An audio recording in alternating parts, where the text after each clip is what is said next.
You mentioned this is a special place for you. Why this is so meaningful for you every time you set foot in here? Yeah, the Portland Chinatown Museum is very meaningful to me because my family, several generations, lived in Chinatown going all the way back to the 1870s when my great-great-grandparents moved here from San Francisco, Chinatown.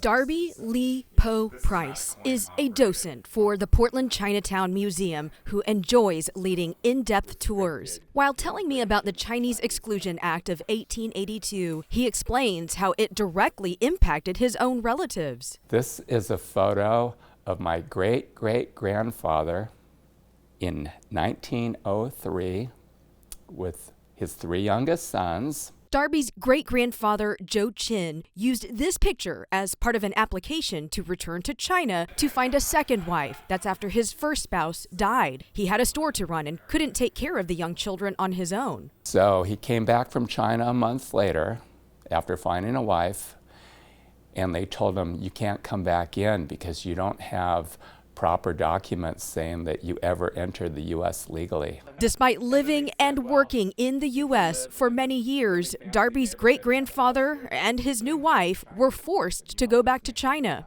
For a lot of us, it's easy to be like, that's a painful part of my family's past. I don't want to touch that. You look at it a different way. I grew up not knowing much about the Chinese family history, and I encountered elders who didn't want to talk about it.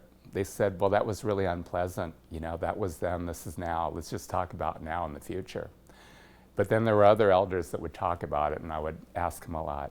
That curiosity grew into a career for Darby, who is also a professor of Asian American Studies. I was really fortunate to get enough information from elders to get names and dates that I could bring up to the Seattle archives. And they have an incredible collection of immigrant records on Chinese. The Chinese are the most documented ethnic group in America for immigration purposes. I found hundreds of pages on them. I found all these incredible photographs.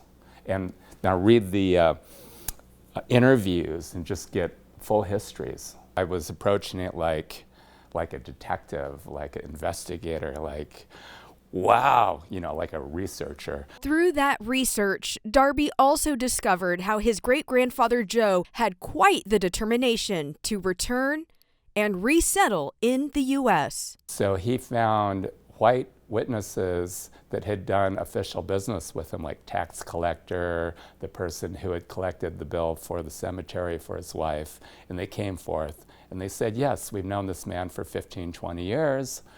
He is who he says he is. So 2 years later, he was allowed to come back in. It took him 2 whole years. So the children had no parents for 2 years. By then, they were already placed with other people to take care of them. Oh my gosh, yeah, the resiliency in your family and so many families. Resiliency is something that we can learn from the difficulties of the surviving family that we had.